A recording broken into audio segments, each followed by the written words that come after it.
Mbalariany mar Rongo chano ma chako tiego jopuonjre weche mag thieth kod chike kochakore e higa manyien ma chopo dwaro mag oganda mathoth mosebedo ka chwalo negi kwayo ni mondo mi gichiw tiegruok kod koses ariyogo gi mamoko. George Juma nigi ler kowuoki e kaunti ma Migori. Ne en nyasi mar 10 mar sidho gur jopuonje Mbalariany mar Rongo. Nyasi ma jopuonje marom 1,575 ne osidhnegi ogudu. The role of our universities in the development of this country cannot be overemphasized.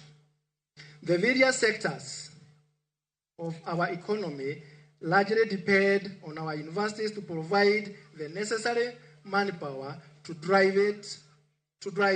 You stand here today as a testament to perseverance. Your families, your lecturers, and this institution are proud of what you have achieved. Do not fear challenges. Let them sharpen your skills, strengthen your purpose. You have endured rigorous academic demands. You have navigated uncertainties and emerged stronger.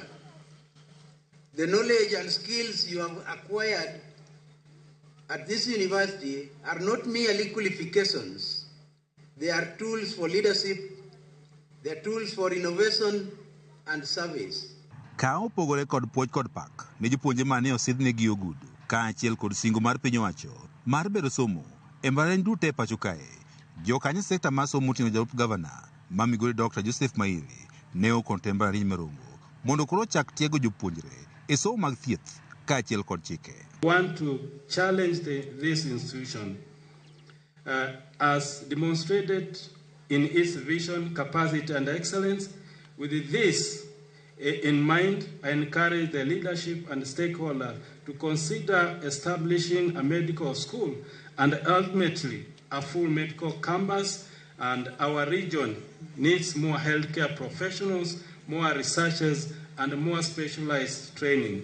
Jalup Chancellor mar Rongo Ngire Samuel Gudu e duoko mare ne wani koses mag thieth kaachiel kod mago mag chike gidhi chako higa manyien mondo koro chiw thuolo ne kwan oganda mathoth ma osebedo kalimo mbalariany ka penjo kosesgi. We did discuss with the governor of Migori County in terms of starting health science faculty and also starting the School of Law. And Your Excellency, I promise that next year those two programs will be at Rongo University. Gudu wacho ni mbalariany dhi chako koses mathoth mantie kod chiro mabeyo. Rongo University is charting a strategic course towards becoming a world-class technology-driven institution founded on collaboration with research, innovation, commercialization, and entrepreneurship as its defining strengths. David Wateme, main director, e migao mar somo, mane ochopo lo jagoro mongirore, e migao mar somo Dr. Beatrice Inyangala, ne wane piny owacho, dhi nyime kod gero, kuonde somo malong'o, e mbalariany duto e pacho kae, kaachiel kod bero, weche somo mamoko, ma oting'o tiyo kod lony manyasani.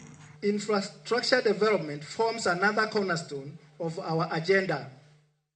The government is actively investing in modernizing educational infrastructure, including digital connectivity, laboratories, libraries, student housing, and teaching facilities to ensure that our institutions offer environments that are conducive to learning, research, and innovation.